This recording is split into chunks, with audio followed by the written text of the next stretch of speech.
Alright, what's up y'all, it's LakerFan here. As y'all can see by the title of today's video, we're here to talk about the toxic lineup that nobody runs on NBA 2K22 Next Gen. So I hope y'all enjoy. If you do, feel free to drop a like, sub if you're new, turn on the noties, all good stuff, and like always, we're trying to get 1 to 1,000 likes. Now this toxic lineup is going to be one that I'm running, it's not my opponents or anything like that, and I will openly say that it is very frustrating to guard, very irritating for any small guards out there who bring their guard to the 2v2. Now, I know a lot of people are going to feel me on this, where if you do bring a small guard to the 2s, there is a mouse in the house to be found. And with that mouse in the house, I have a slashing point guard, like 6'6", and I be slashing. And then with my teammate, I have a 7'3" post scorer who can also shoot. So he spots up on the corner for me, and I go at the point guard. If they try and dare switch the point guard onto the post scorer of the 2, then he goes to work. Sometimes the other team doesn't even know that I can't shoot, and I'll just spot up in the corner, and they don't know to leave me either. And even if they were to, I still crash rebounds, and my post scorer shoots from deep range, and I just rebound. Now, this is very toxic, I will 100% admit. You can see right there, hit the little spin, hit my boy J20 in the corner, bang the white. On top of that, my build also has Dimer. You can see I'm running play take as my secondary takeover as well. I get Dimer and floor general both on gold with 90 pass accuracy. Boom, another spin, go for the contact dunk with the X button right there as well. This build is just fire. I love everything about it in terms of its mobility as a ball handler, defensive versatility on defense, and then just the ability to slash and stuff like that too. Literally all the build can't do is shoot, and people hate on it, bro. Right there, I do dodge a bullet. I should have just used the X button and just take the open dunk just like that, but I did worry I'd have to contact dunk the corner when he dropped right there. You can see right there, the little maneuver that we do off the inbound every single time. It's very clean for the inbound offense to get it in cleanly, but then on top of that too, you're gonna see later in the video why we do that. So right here, pretty much the whole possession, you're going to see this big man with the green hair. He's sitting paint and he's really just sagging off. So what I'm going to do, this is a bad habit of mine, but it's also kind of a good habit. I usually wait to pass to my open teammate. If he's showing that he's going to leave him wide open the whole time, why not just allow myself a chance at an offensive rebound by getting a little bit closer before I pass the ball? So I'm dribbling a little bit to get open. You're going to see it doesn't even like really get me into offensive rebound position, but there's a good chance at me getting those most times. And on top of that, one thing I really want to mention too is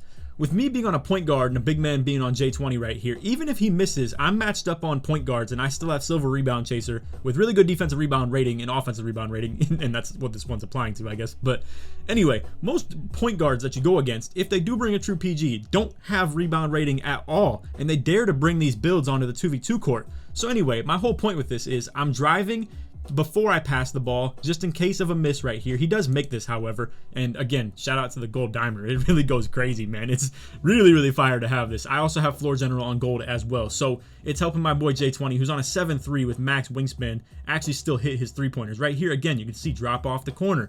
Green.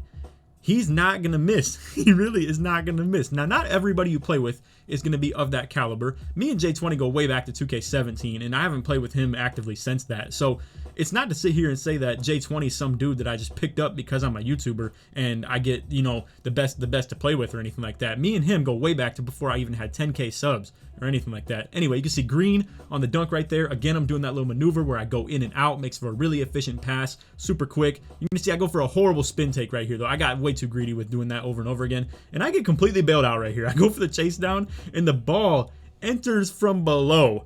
Now, I don't know if I even blocked the shot right there. It actually, I think, was just a front clutch that ended up hitting the bottom of the rim. Unfortunate for him, I gotta say. That's complete BS. Obviously, I'm not taking too much credit for that right there for getting the ball back, but the defensive lineup right here is really nice. I got 34 defensive badges. J20's got like 38 himself as well at 7'3". So much interior defense on this lineup right here. And on 2v2, you need that. There's a lot of post scorer options that will bring their ways to the 2v2 court, and you need the right combo for that, and you need the right counter for it, so to say. So right there, again, boom, another dot to J20. The big really wants to help. Now, what I would suggest for a lot of people who ever play against a lineup like this, because I will explain to you how to actually counter it, at least in a sense. What you would want to do is to switch this guy onto J20 over here, and you want the big man onto me, and if he sits paint, I really struggle to ISO tall bigs. However, I did mention in the video too, and you're going to see a nice dex to the corner right there, and again, we still keep the matchup anyway. He's going to keep on sagging down. I just hit J20 again, green, simple. Anyway, we'll go to the second gameplay, but what I want to explain to you guys is we're going to show you what people should do, and the guys that we're playing against sort of do it, but I'm also here to show you that we have another counter for when they do make the proper switch of putting a big onto me. All right, so gameplay number 2.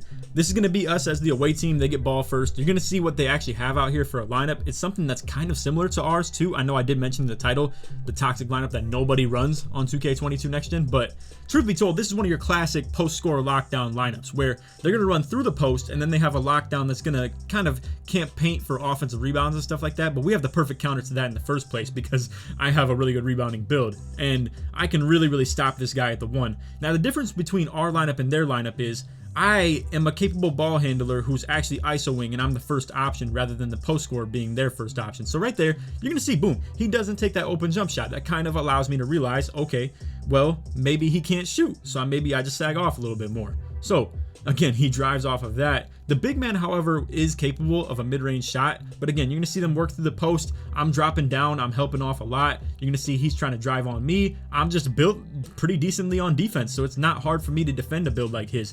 And again, I'm down there for the offensive rebounds. If he misses shots like that, we again have Gold Dimer and Gold Floor General working for that. It really is a beautiful thing.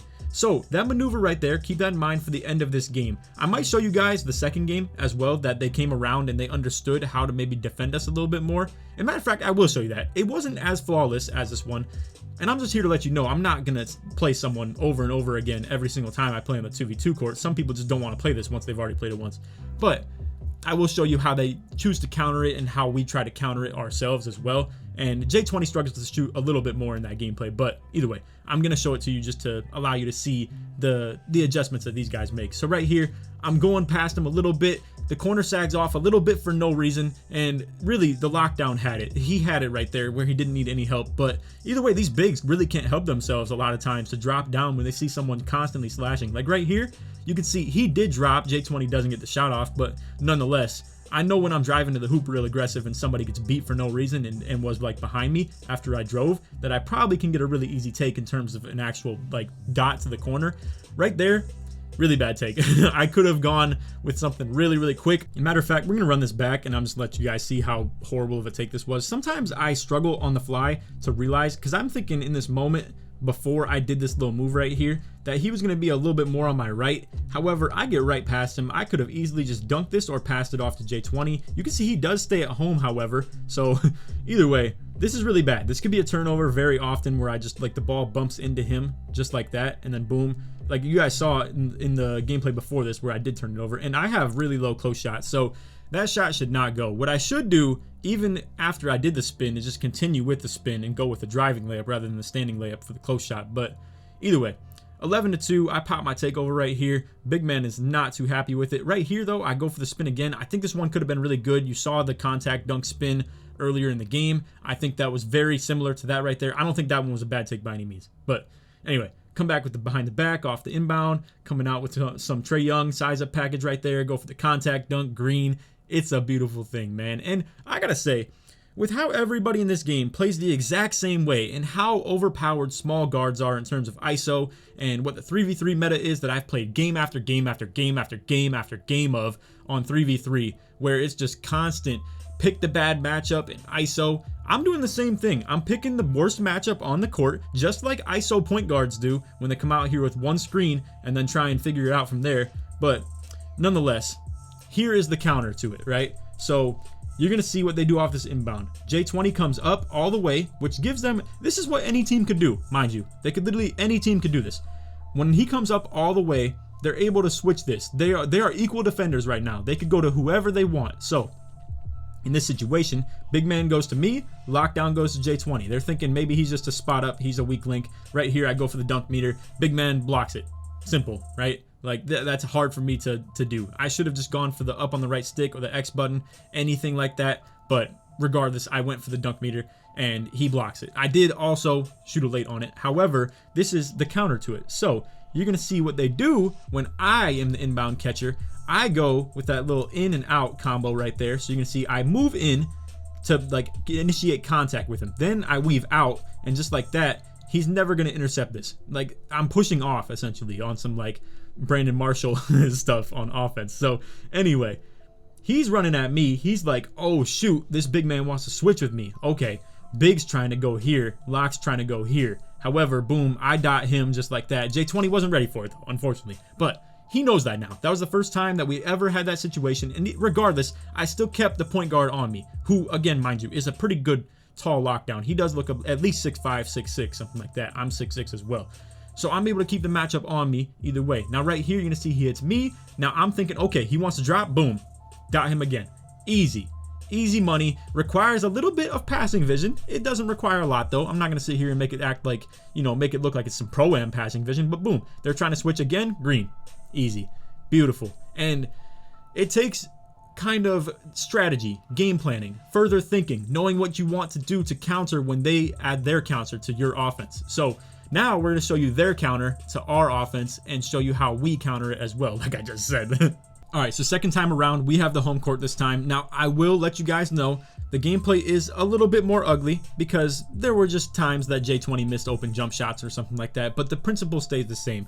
We were able to get him open a couple times off of that inbound and stuff like that. I will say, however, our counter to them switching requires a couple times of J20 shooting open wing shots. So, like, if he doesn't have that much range on his build or his three-pointer super low, so it's harder for him to shoot from deep, it's just something that we have to deal with. So right here, again, this is the first time they came back, and you're going to see easy money. I'm understanding that, boom, they don't want that matchup right there. So I'm going to stop breaking this stuff down. I'm going to just let it play out fully every time from here on and not explain anything further because you guys understand what I'm getting at here. I'm making the pass before the lockdown can switch over to him, and then I really could have gone for the drive right there. But either way, if we can't get that switch off right there, J20 just works out on the smaller guy, and he's 7'3". He has good close shot. He's super tall. He has mouse in the house. He has all types of stuff that makes it super hard for point guards to guard him. And mind you, this is a pretty good defensive point guard right here. He probably has really good perimeter defense, steal, all types of stuff like that, good physicals, everything. J20 does miss right there, and I hit him back on the top of the key. Again, lockdown's on him. He's in the right spot. So what I'm going to do, again, I'm going to do this assuming that they don't know what my build is. And I'm a two-way slashing playmaker, so they might be inclined to think I can shoot. It might just be habit for him to stay at home right here. You can see, I'm just going to let this play out, and you can see how stupid this game can be sometimes on the 2v2.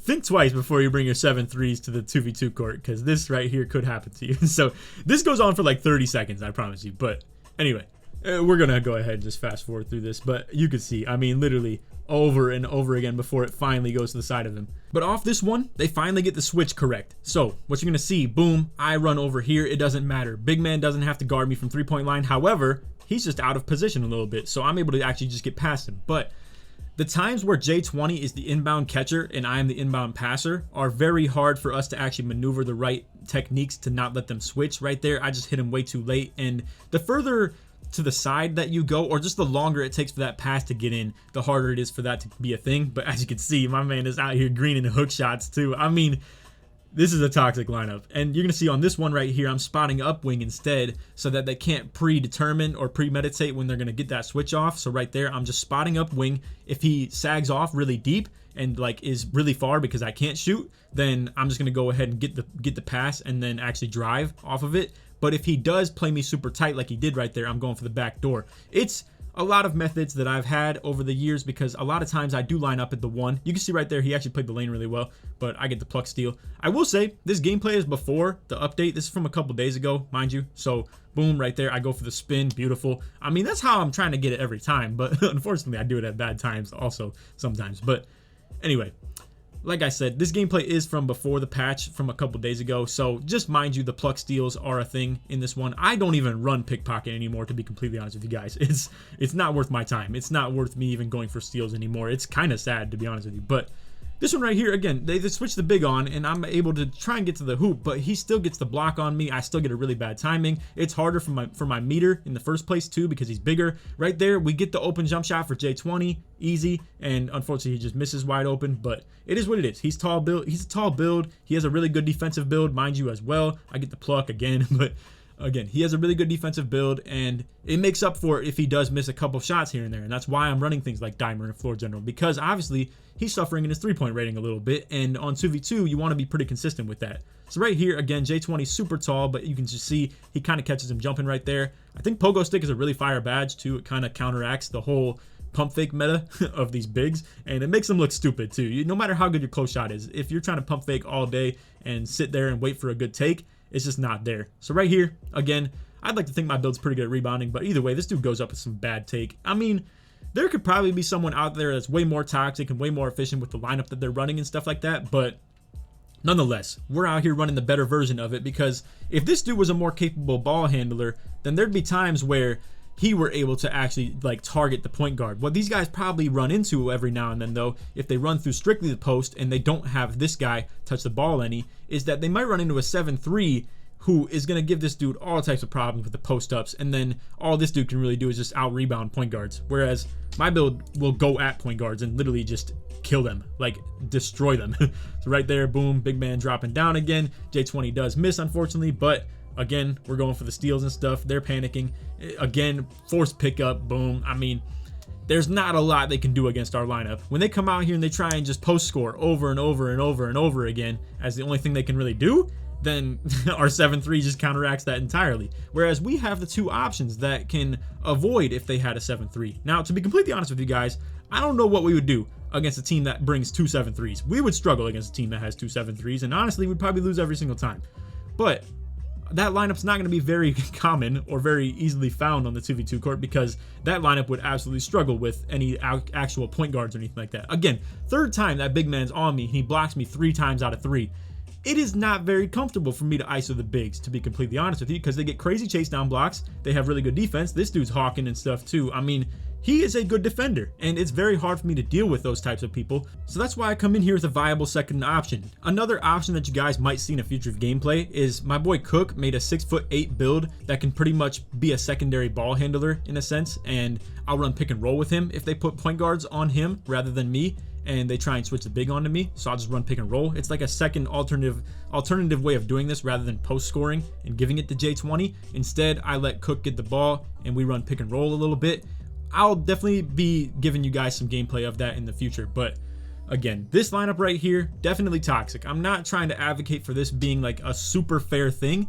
There are a lot of times where if I get a 5'9" point guard on me or something like that, he is getting dogged out. He is absolutely just getting dominated. Now, I will say, I definitely need to run unstrippable for people like that, because he's going to just sit paint and spam X the whole time. And when I go for that, obviously I need to have unstrippable, to be completely honest with you. And it's even possible that he has strip specialist or whatever the badge is, ball stripper.